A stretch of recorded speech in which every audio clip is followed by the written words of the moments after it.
இன்றைக்கு அநேகர் ஆண்டவரை பின்பற்றுவதிலே ஒரு உண்மை இல்லை. ஆதியாகமத்தின் புஸ்தகம் 19ஆம் அதிகாரம் 26ஆம் வசனத்தில் வாசிக்கலாம். ஒரு தேவ மனிதனாகிய ஆபிரகாமின் குடும்பத்திலே வாழ்ந்த ஒரு குடும்பம், லோத், அவன் மனைவி. அன்பானவர்களே, ஆபிரகாம் உண்மையாய் தேவனை பின்பற்றினார். ஆனால் லோத்தை குறித்து வேதம் சொல்கிறது 19:26, அவன் மனைவியோ, இதே வார்த்தை படங்களிலே பயன்படுத்தப்பட்டது, காலேபோ, அவனோ, அவன் மனைவியோ பின்னிட்டு பார்த்து உப்புத்தூண் ஆளானாள். அவன் மனைவியோ பின்னிட்டு பார்த்து உப்புத்தூண் ஆனாள். இதை குறிக்கிறது. அந்த இன்றைக்கு தேவனுடைய பின்பற்ற உத்தமம் இல்லையோ, அன்றைக்கெல்லாம் எதிர்மறையா நடக்கும். காரியங்கள் எதிர்மறை, வாழ்க்கை எதிர்மறை, பிள்ளைகள் எதிர்மறை. அநேகருக்கு புரிவதில்லை ஏன் இது நடக்கிறது, எதனால் நடந்தது, எப்படி நடந்தது.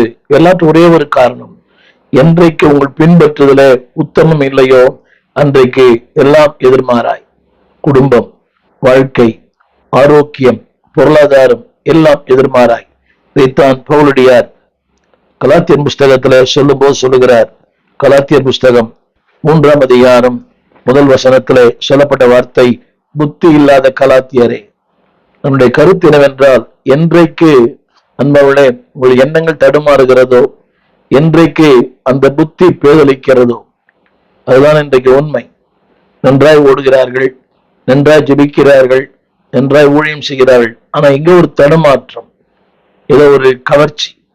அது இனக்கவர்ச்சியா இருக்கலாம், அது பணமா இருக்கலாம், பதவியா இருக்கலாம். ஏதோ ஒரு கவர்ச்சி அவளை அட்ராக்ட் பண்ணுது.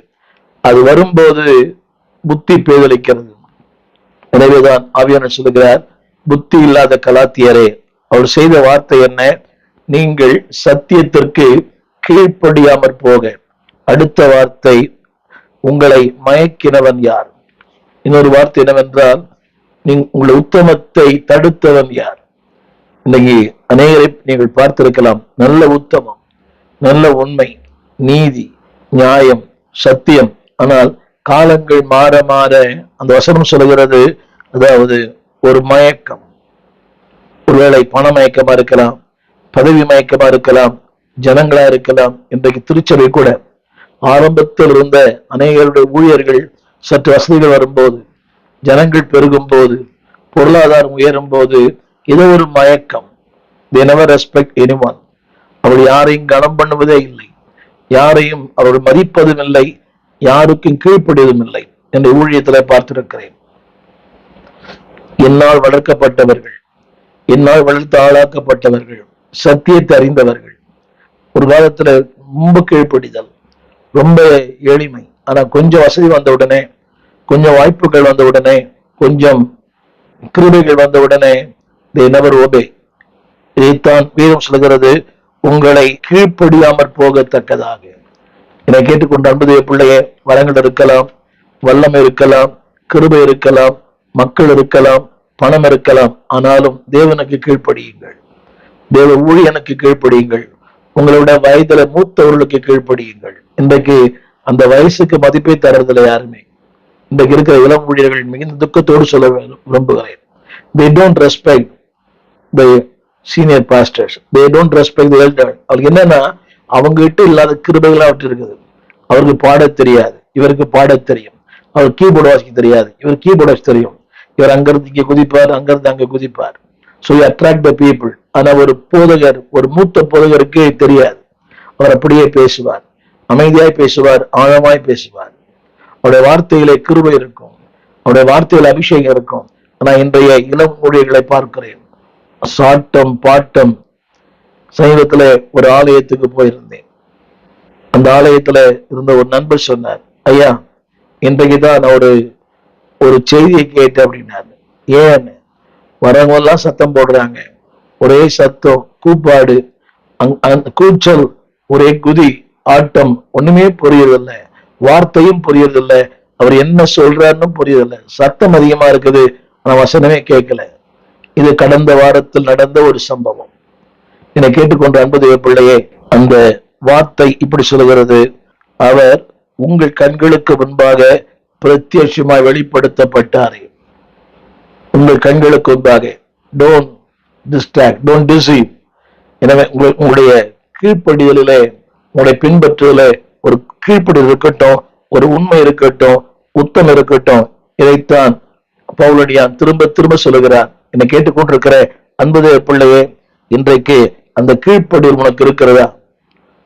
இந்த நிகழ்காலத்துல அந்த கீழ்ப்படிந்தீர்கள், ஆனா இன்னைக்கு உங்களுடைய அந்த தேவனை பின்பற்றுகிற அந்த உத்தமத்துல இன்றைக்கு உத்தமா இருக்கிறீர்களா? எனவேதான் 1 தீமோத்தேயு 4ஆம் அதிகாரம் 12ஆம் வசனத்துல ஆவியானவர் இப்படி சொல்லுகிறார். 1 தீமோத்தேயு 4:12, உன் இளமை குறித்து ஒருவனும் அசட்டை பண்ணாதபடிக்கு நீ வார்த்தையிலும் நடக்கையிலும் அன்பிலும் ஆவியிலும் விசுவாசத்திலும் கற்பிலும் விசுவாசிகளுக்கு மாதிரியாயிரு. அன்பானவர்களே, உங்கள் பின்பற்றுதல் அநேகருக்கு ஒரு பாடம்.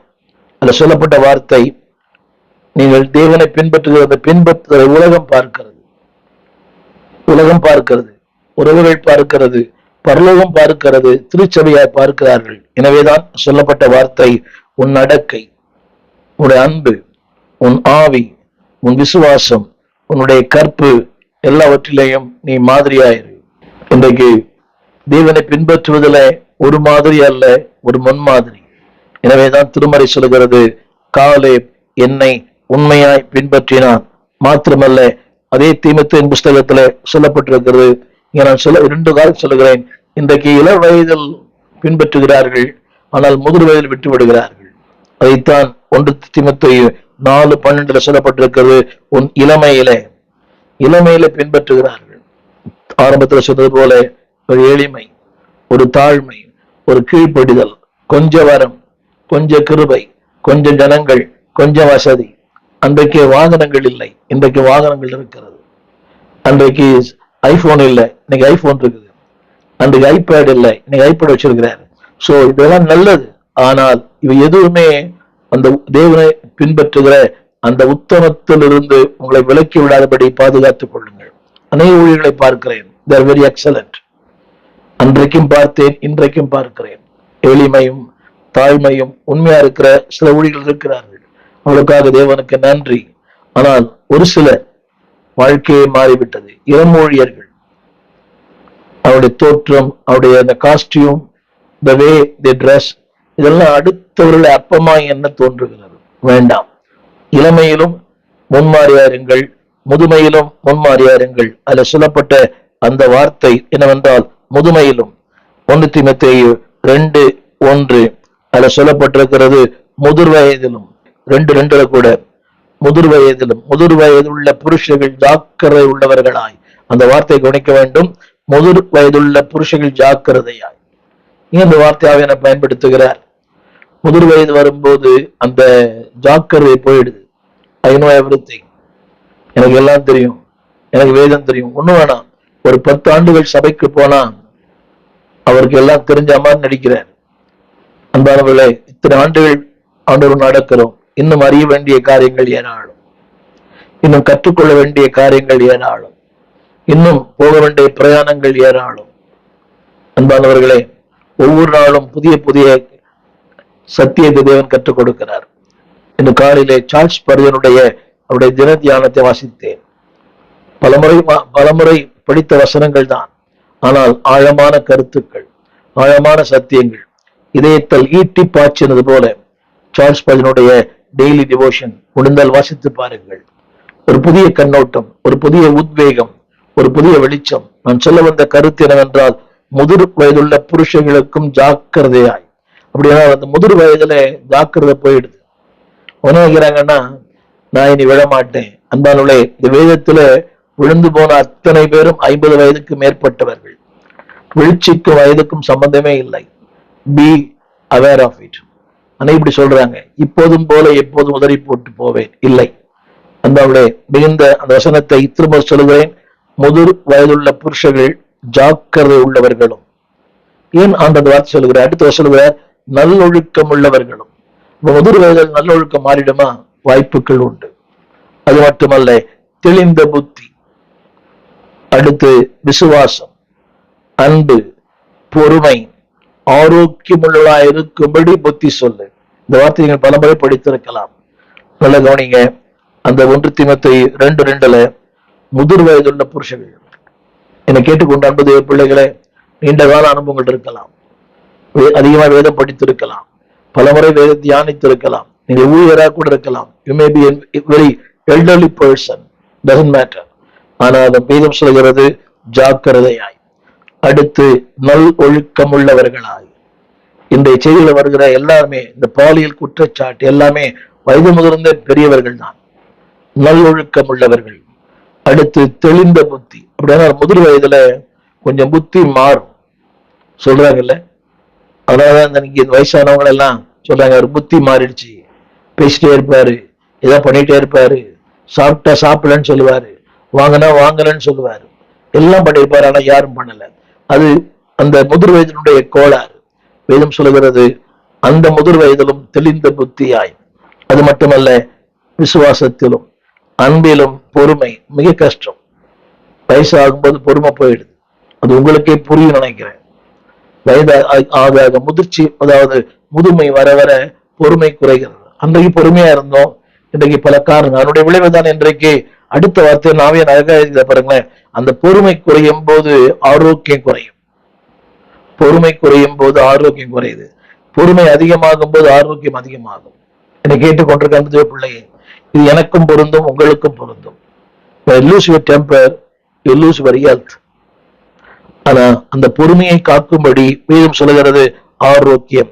அதே போல அடுத்த வருஷம் 2 தீமோத்தேயு அது 2:3 கூட முதிர் வயதுள்ள ஸ்திரீகளும், அந்த 1 தீமோத்தேயு 2:3 கூட முதிர் வயதுள்ள ஸ்திரீகளும் அப்படியே பரிசுத்தத்துக்கு ஏற்ற விதமாய் நடக்கவே அவதூறு பண்ணாதவர்கள். நினைக்கிறேன் முதிர் வயதுல இதெல்லாம் வந்துடும். அடுத்தவர்களை அவதூறு பண்ணுவது, தூக்கி எறிவது, அது மட்டுமல்ல எதற்கும் அடிமைப்படாதவர்கள். இங்க மதுபானம் போட்டிருக்குது. அதாவது முதிர் வயதுள்ள ஸ்திரீகளை பற்றி பேசும், மதுபானத்தை பற்றி ஏன் பேசுதான்னு புரியல. இங்க சொல்லப்பட்ட வார்த்தை, அன்பானவர்களே, 2 பேரும் சொல்றாரு. ஒன்று பாலிய ஸ்திரீகள், இள வயதிலும் அவரை உண்மையாய் பின்பற்று, முதிர் வயதிலும் அவரை உண்மையாய் பின்பற்று. எனவேதான் திரும்ப திரும்ப திரும்ப ஆவியான சொல்கிற வார்த்தை அதே 1 தீமோத்தேயு 2:5 அதாவது அவர்கள் இந்த முதிர் வயது உள்ளவர்களுக்கு நற்காரியங்களை போதிக்கலாய் இருக்க வேண்டும். என்னை கேட்டுக்கொண்டிருக்கிற அன்பு தேவ பிள்ளையே, உன்னுடைய இளமையிலே ஆண்டவரை பின்பற்றுவது நல்லது, முதுமையிலே பின்பற்றுகிறாயா? ஒரு சின்ன கேள்வி. இளமையிலும் உத்தமமாயிருங்கள், முதுமையிலும் உத்தமமாயிருங்கள். சில பேர் இளமையில உத்தமா இருப்பாங்க, ஆனா முதுமையில விட்டுருவாங்க. ஆவியான சொல்லுகிறார், இளமையிலும் உத்தமமாய் பின்பற்று, முதுமையிலும் உத்தமமாய் பின்பற்று. இதுதான் வேதம் சொல்லுகிற வார்த்தை. அன்பார்களே, காலை உத்தமமாய் எல்லா நாட்களிலும். என்னுடைய முதல் குறிப்பு என்னவென்றால், follow the Lord in all the days in your life. ஒரு குறிப்பிட்ட காலம் அல்ல. ஆரம்பத்திலே சொன்னேன், காலங்கள் மாறிக்கொண்டிருக்கிறது. இன்பத்தின் நாட்கள், துன்பத்தின் நாட்கள், வாழ்வின் நாட்கள், தாழ்வின் நாட்கள், மகிழ்ச்சியின் நாட்கள், துக்கத்தின் நாட்கள், ஆரோக்கியத்தின் நாட்கள், பலவீனத்தின் நாட்கள். But still follow the Lord. இரண்டாவது குறிப்பு, எப்படி பின்பற்று? முழு இதயத்தோடு பின்பற்று. இது கடமைக்காக அல்ல, கட்டாயத்துக்காக அல்ல. இன்னைக்கு வேதத்தை வாசிக்கிறீங்களே, முழு மனதோடு வாசிக்கிறீங்களா? Do you have a desire? ஒரு விருப்பம் இருக்கிறதா வேதம் வாசிக்க? ஆலயத்துக்கு வர நீ கட்டாயப்படுத்தித்தான் ஆலயத்துக்கு கொண்டு வர வேண்டியா இருக்குது. அநேக கணவன்மார்களை, அநேக பிள்ளைகளை கட்டாயப்படுத்தி, வாலிய பிள்ளைகளை ஒவ்வொரு நாளும் இந்த தாய்மார் விடுகிற கண்ணீர், அவளோடு போராட எனக்கு பலன் இல்லையா, அவனோடு போராட எனக்கு பலன் இல்லை, காலம் முழுக்க கண்ணீர். பாவம், அவர் ஒரு 5 வீடுகளில் வேலை செய்கிறார்கள். ஒரு ஏழ்மையான ஒரு தாய், ஆனா சொல்றாங்க, என் பிள்ளை கொஞ்சம் கூட கீழ்ப்படுகிறது இல்லை. மகள் எல்லாமே ஆடம்பரமான பொருள் தான், ஐபோன். ஒரு தாய் பாருங்க, எவ்வளவு காலிலிருந்து இரவு நேரம் வரைக்கும் வீட்டு வேலை செய்யறவங்க. ஆனா பிள்ளைகள் ஆடம்பரமான வாழ்க்கை. அது மட்டுமல்ல, அந்த கல்லூரி தான் படிக்கணும், அரசு கல்லூரி தான் தேவையில்லை, அந்த கல்லூரி தான். இதனுடைய கருத்து என்னவென்றால், இன்றைக்கு தேவனை பின்பற்றுவதில் அங்க ஒரு வார்த்தையை நான் போடுகிறேன், தமிழ்ல எழுதப்பட்டிருக்குது உத்தமமாய், ஆங்கிலத்துல ஃபுல்லி, இன்னொரு மொழிபெயர்ப்புல ஹோலி. அத ஹோல், WHOLLY, ஹோல், முழு மனதோடு. இதைத்தான் திருமறை திரும்ப திரும்ப சொல்லுகிறது. முழு மனதோடு, முழு ஆத்துமாவோடு, முழு பலத்தோடு அன்பு கூறுவாயாக. அன்பான தேவ பிள்ளைகளே, திரும்ப திரும்ப அப்படி செய்யும் போது வேதம் சொல்லுகிறது உடைய வாழ்க்கை சிறப்பாயிருக்கும். முழு மனதோடு, முழு மனதோடு செய்யுங்கள். மத்தேயு சுவிசேஷம் 22 அதிகாரம். நீங்கள் முழு இதயத்தோடு, ஆண்டவர் சொன்ன வார்த்தை, ஒரு வந்து கேட்டான், போதகரே, நியாயப்பிரமாணத்தில் எந்த கற்பனை பிரதானமானது என்று கேட்டான். ஆண்டவர் சொன்ன வார்த்தை மத்தேயு 22:37-38. அவன் ஒரு நியாயசாஸ்திரி, அவன் ஒரு வழக்கறிஞர், நியாயத்தை எடுத்துரைக்கிறவன், அநேகருக்காக நியாயம் வாதாடுகிறவன். அந்த தேவன் சொன்னார் அவனை நோக்கி, உன் தேவனாகிய கர்த்தரிடத்தில் உன் முழு இதயத்தோடும், உன் முழு ஆத்துமாவோடும், உன் முழு மனதோடும், எல்லாரும் தெரிந்த வசனம், ஆத்துமமே முழு உள்ளமே. ஆனா அந்த முழு மனதோடு ஆராதிக்கிறீங்களா? திருச்சபை ஆராதனையுடைய அலங்கோலம், கை தட்டுறதில்லை, பாட்டு பாடுறதில்லை, வேடிக்கை பார்க்கறது. அவர் வருகிறவர் போகிறவரை யாரோ ஒருத்தர் வராரு, அவர் அடிக்கடிதான் பார்க்கிறோம். அவர் வந்த உடனே எல்லாரும் அவரே திரும்பி பார்க்கிறது. இது வந்து அந்த முழு மனம் அல்ல. யாரோ ஒரு வருகிறார் உள்ளே, ஊழியர் கூட்டத்தில் நடக்கிறது. உள்ளவத்தில் வரும்போது அவரே திரும்பி பார்க்கிறது. என்னுடைய கருத்து என்னவென்றால், not fully concentrated, not fully concentrated, முழுமையாய் அதில் ஈடுபாடு இல்லை. அதான் பாருங்க, ஜபத்துல கூட ஜபம் பண்ணுவாங்க, பூனை வருது பார், யாரோ கைவை திட்டுறாங்க பாரு, அது உண்மையா கூட இருக்கலாம்.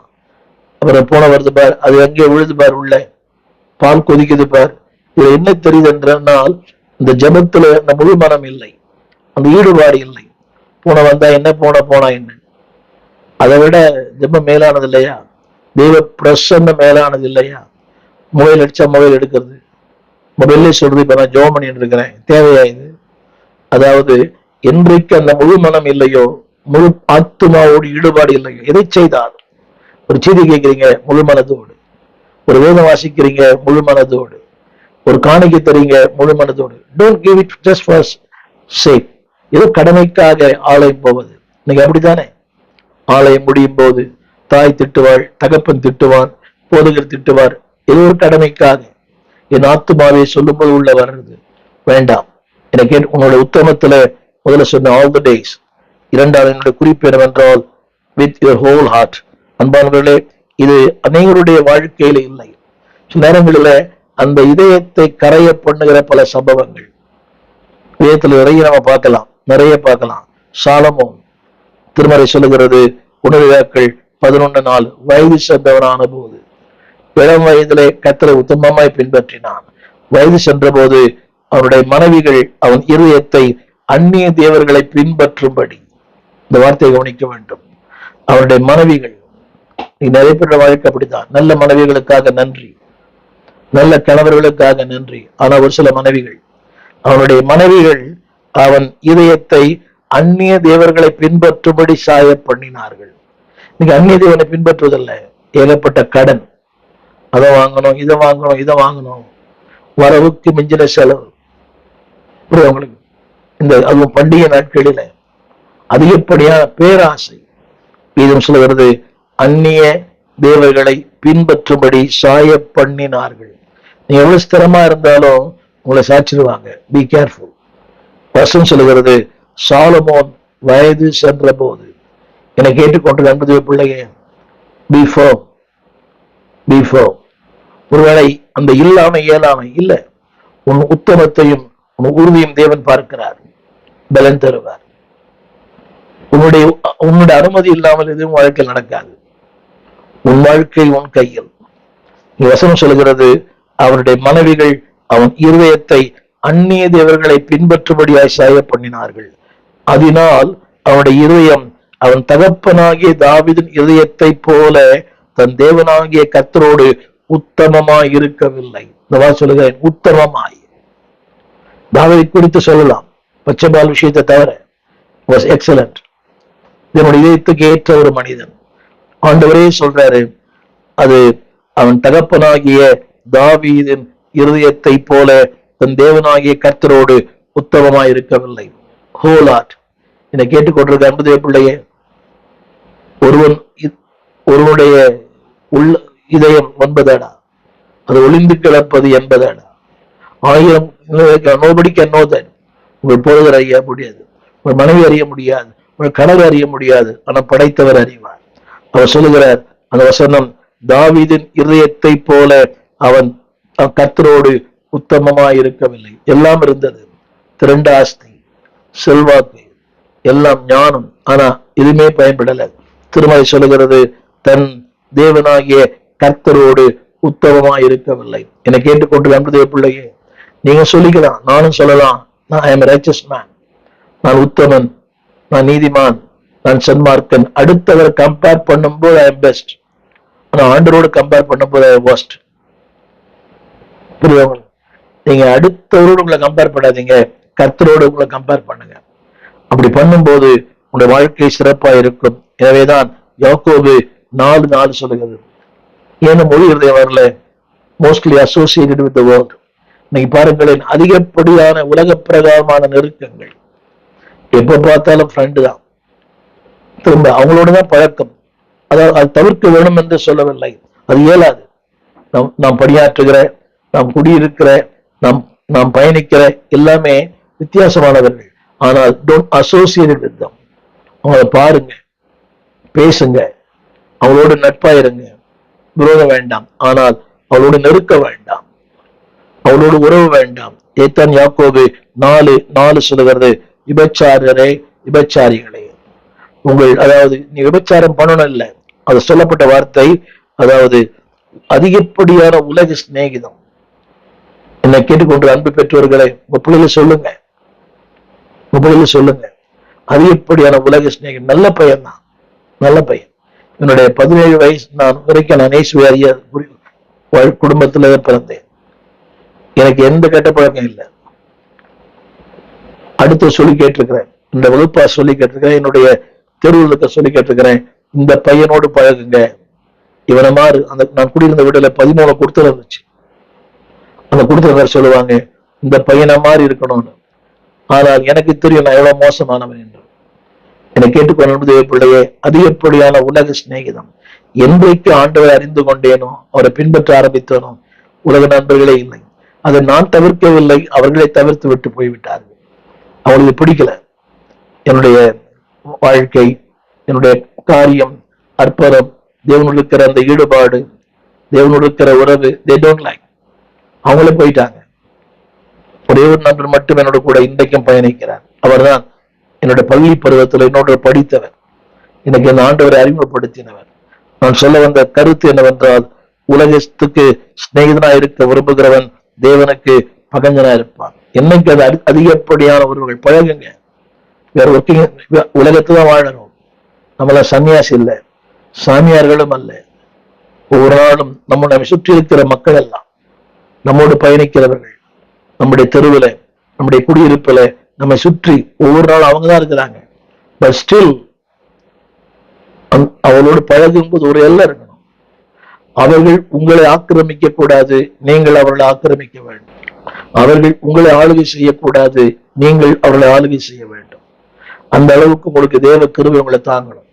வசனம் சொல்லுகிறது, அன்பானவர்களே, அதுக்கு ஒன்றும் இல்லை, ஒண்ணுமே இல்லை. அதை விட்டு வெளியே வர்றதுக்கு ஒன்னே ஒரு செய்யுங்க, தேவனத்துல அன்பா இருங்க, போதும். அவருக்கு அன்பா இருந்தா இதுவே உங்களை விட்டு விலகி போயிடும். நீங்க யாரை விட்டு விலகி போக வேண்டாம்.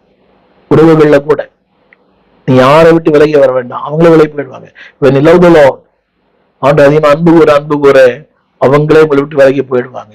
இதைத்தான் ஆண்டவர் சொன்னார், உலகத்திலும் 1 யோவான் 2:15 உலகத்தில் உள்ள அன்பு கூறாதிருங்கள். ஒரு உலகத்தில் அன்பு கூர்ந்தால் அவனிடத்துல பிதாவின் அன்பு இல்லை. இதை கேட்டுக்கொண்டு அன்புடைய பிள்ளையே, என்னுடைய செய்தி என்னவென்றால், டோன்ட் ஃபாலோ தி வேர்ல்ட். உங்களுடைய பின்பற்றுதலே உண்மையான ஒரு உத்தமம், முழு மனதோடு, முழு ஆத்துமாவோடு, முழு பலத்தோடு. திரும்ப சொல்லுகிறேன் அன்பானவர்களே, அதாவது அதிகப்படியான நெருக்கங்கள். இன்னைக்கு அதிகமான பிரச்சனை என்னவென்றால், அதிகமான ஆலோசனை உலகத்தான் வருது. பெற்றோர் சொல்ல வார்த்தை, ஃப்ரெண்டு சொன்னா கேட்கிறாயா, நான் சொன்ன அவன் கேட்க மாட்டேன்றான். பார்த்தீங்களா? அவன் வந்து ஆண்டு அறியாத ஒரு ஃப்ரெண்டு. பல நேரங்களில் ஃப்ரெண்டை வச்சுதான் பிள்ளைகளோட பேச வேண்டியதா இருக்குது. கொஞ்சம் சொல்லுப்பா அவன்கிட்ட, என் மகளுக்கு சொல்லுங்க, அந்த மாப்பிள்ளை வேணான்றான், இந்த மாப்பிள்ளை வேணான்றான், இந்த பொண்ணு வேணான்றான், இந்த பொண்ணு வேணாம், பையன் வேணான்னு சொல்றான், கொஞ்சம் சொல்லு அவனுக்கு. பாருங்கள் எந்த அளவுக்கு உலகம் இன்றைக்கு பிள்ளைகளை ஆக்கிரமித்திருக்கிறது. பாட்டெல்லாம் பாடுறோம், ஆக்கிரமியும் என்னை ஆக்கிரமியும், உலகம் தான் ஆக்கிரமித்திருக்கு. இல்லையா என்னுடைய திரும்ப சொல்லுகிறேன், உலகம் உங்களை ஆக்கிரமிக்க, உறவுகள் ஆக்கிரமிக்க, உலகத்து நண்பர்கள் உங்களை ஆக்கிரமிக்க ஒரு நாளும் அனுமதிக்காதீர்கள். அது ஆபத்து. ஏனென்றால் உங்களுக்கு இருக்கிற வெளிச்சம் அவளுக்கு இல்லை, உங்களுக்கு இருக்கிற தெளிவு அவளுக்கு இல்லை, உங்களுக்கு இருக்கிற புரிந்து கொள்ளல் அவருக்கு இல்லை, உங்களுக்கு இருக்கிற நிச்சயம் அவளுக்கு இல்லை, உங்களுக்கு இருக்கிற நம்பிக்கை அவளுக்கு இல்லை. Be careful. ஒரு சின்ன கேள்வி, இன்றைக்கு உங்களுடைய பின்பற்றுதல் எப்படி இருக்கிறது?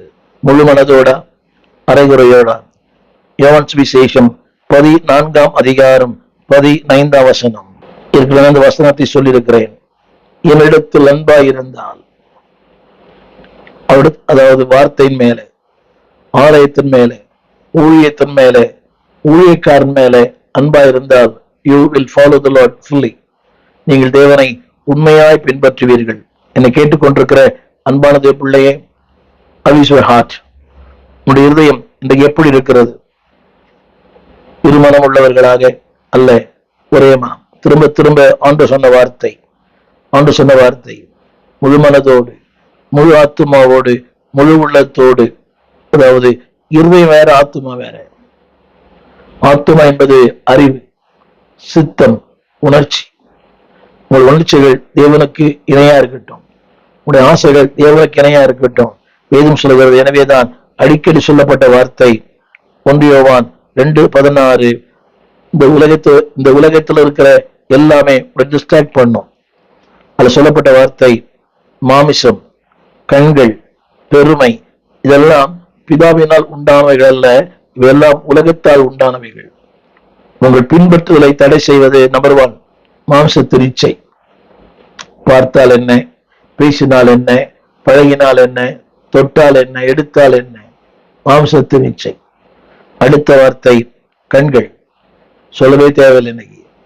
அடுத்த வார்த்தை பெருமை, ஒரு பெருமை, pride of race, pride of face, pride of grace. பெருமை, ஜாதி பெருமை, இனப்பெருமை, நிறப்பெருமை, கிருபையிலே பெருமை. எனக்கு ஒரு ஆத்துமாக்கள் இருக்க, அதுல ஒரு பெருமை வேண்டாம். அது மட்டுமல்ல, இவையெல்லாம் பிதாவினால் உண்டானது அல்ல. என்னை கேட்டுக்கொண்டு பிள்ளையே, இதெல்லாம் உலகத்தால் உண்டானது. இதெல்லாம் ஒரு நாளை ஒழிந்து போயிடும். என்னை கேட்டுக்கொண்டு வாலிப தம்பி, வாலிப தங்கச்சி, 1 யோவான் 2:17, இதெல்லாம் ஒழிந்து போகும். எல்லாம் நீ போட்டுக்கிறது காஸ்டியூம், அந்த ஸ்டைல், அந்த ஹேர் ஸ்டைல் எல்லாம் போயிடும். எவ்வளவு செலவு தெரியுமா? இன்னைக்கு அதிகமான கூட்டமே இந்த காஸ்மெட்டிக்ஸ் சொல்லதான், ஏகப்பட்ட கூட்டம். அதற்காக நிறைய பேர் பண்ற செலவு பல ஆயிரங்கள். முகத்துக்கும் தலைக்கும் ஒரு கவர்ச்சி. வேதம் சொல்கிறது இவையெல்லாம் ஒழிந்து போகும். 1 யோவான் 2:17, இவையெல்லாம் நீ காணும் தோற்றம். இன்னைக்கு எண்ணங்களை யாரும் மதிப்பதில்லை, வண்ணங்களைத்தான் மதிக்கிறார்கள். ஆனா ஒண்ணு, தேவ சித்தத்தின்படி எவன் வாழ்கிறானோ, தேவ சித்தத்தின்படி எவன் பின்பற்றுகிறானோ, அவன் என்றென்றைக்கு நிலைத்திருப்பான். அவன் சொல்லுவீங்களா? 1 யோவான் 2:17, அவன் என்றென்றைக்கும் நிலைத்திருப்பான். ஒரு சின்ன கேள்வி அன்பானவர்களே. Number 1, follow the Lord all the days. Number 2, follow the Lord with your whole heart. Number 3, follow the Lord in despite of your ups and downs. வாழ்க்கையின் ஏற்றத்தாழ்வுகளிலும் இல்லாமையிலும் வெறுமையிலும் ஆண்டவரை பின்பற்றுங்கள். எங்கள் விலாசம்: போதகர் ஸ்டீஃபன் தேவகுமார், திறந்த வாசல் சபை, நம்பர் 65, பரமானந்த தெரு, 7 கிணறு, சென்னை 600001. தொடர்புக்கு 9841839287.